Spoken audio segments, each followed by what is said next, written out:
तो आइए मैं आज चतुर्थ भाव की बात करता हूँ। चतुर्थ भाव से रिलेटेड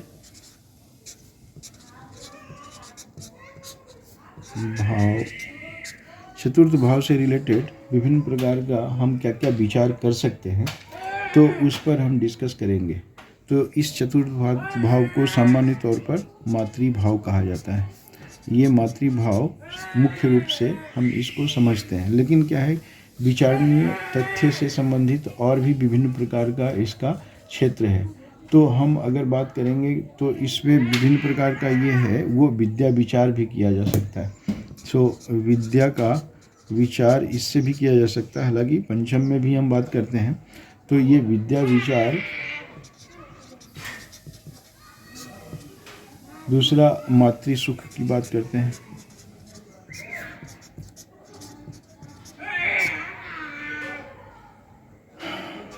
इसके बाद निर्माण की भी बात करेंगे।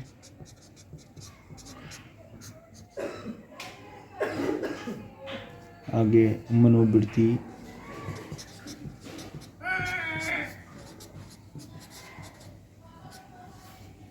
मानसिक सुख,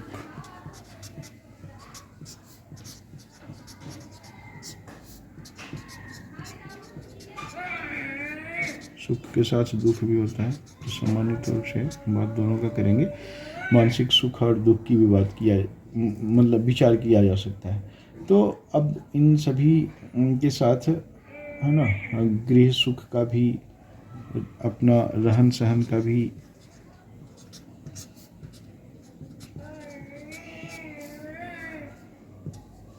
और साहस, है ना,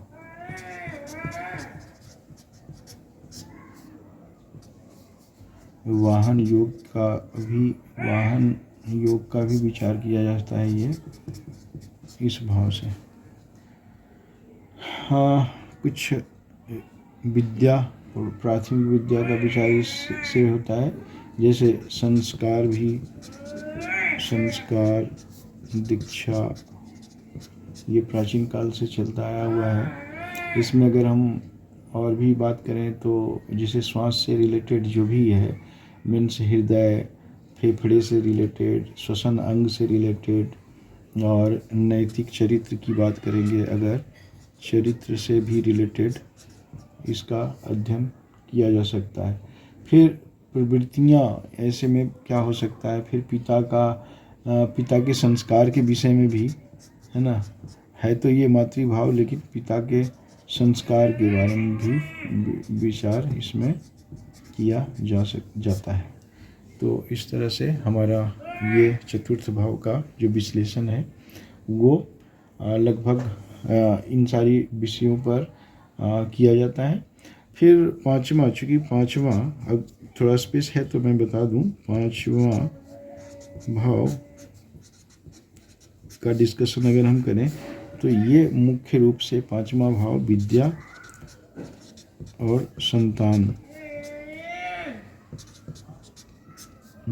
संतान से संबंधित विचार इसमें किया जाता है।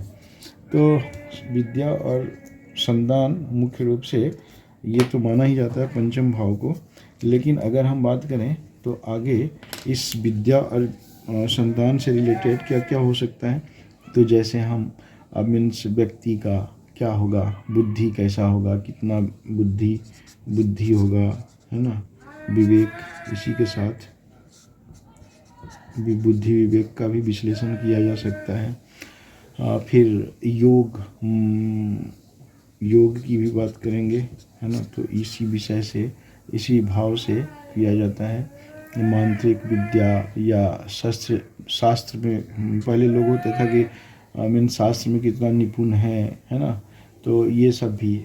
दूसरा, अगर हम शेयर मार्केट की बात करें, शेयर मार्केट से संबंधित, या फिर पहले सट्टा, है ना, अब कानून के हिसाब से कभी बैन भी होता है ये सब, लेकिन सट्टा, है ना, सट्टा का विचार, लॉटरी का विचार इसी भाव से किया जाता है। हालांकि राजनीति और प्रतिष्ठा से, है ना, राजनीति और प्रतिष्ठा से भी संबंधित विचार किया जाता है।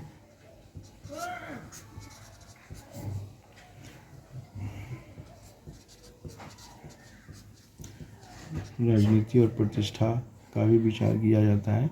और ये जैसे पहले लोग बोलते थे वाक्पटुता, इस तरह से साहित्य से रिलेटेड है ना, साहित्यिक का भी विद्या से ही संबंध होता है, इसलिए साहित्य से संबंधित भी बात करते हैं। हालांकि ये चूँकि हम भाग्य भी भगवत भावों के अनुसार भाग्य वगैरह का भी कभी हम विचार कर सकते हैं, तो इसमें भाग्य वैसे मुख्य रूप से 9वां घर होता है, लेकिन हम इससे भी कहीं ना कहीं कुछ देखेंगे इसका विश्लेषण करके, जो और भी बारीकी से होगा। प्लस मनुष्य का चूँकि विद्या भी है तो ज्ञान की बात होगी इसी भाव से।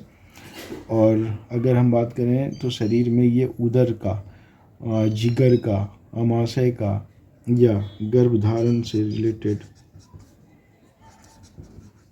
विचार अगर करें तो इस भाव से किया जाता है, ये पंचम भाव से ही किया जाएगा। तो ये विद्या संतान से के साथ साथ इन सभी का भी विचार है ना, बुद्धि। अब हम बात कर रहे थे कि इसमें बुद्धि की बात है ना, ये बुद्धि, विवेक, भोग, शेयर मार्केट, सट्टा, लॉटरी वगैरह, राजनीति, प्रतिष्ठा, साहित्य, भाग्य, ज्ञान, गर्भधारण इत्यादि का विचार इस पंचम भाव से किया जाता है। ये 5वां भाव यहाँ पर ये है। Thank you. फिर अगले वीडियो में मिलते हैं।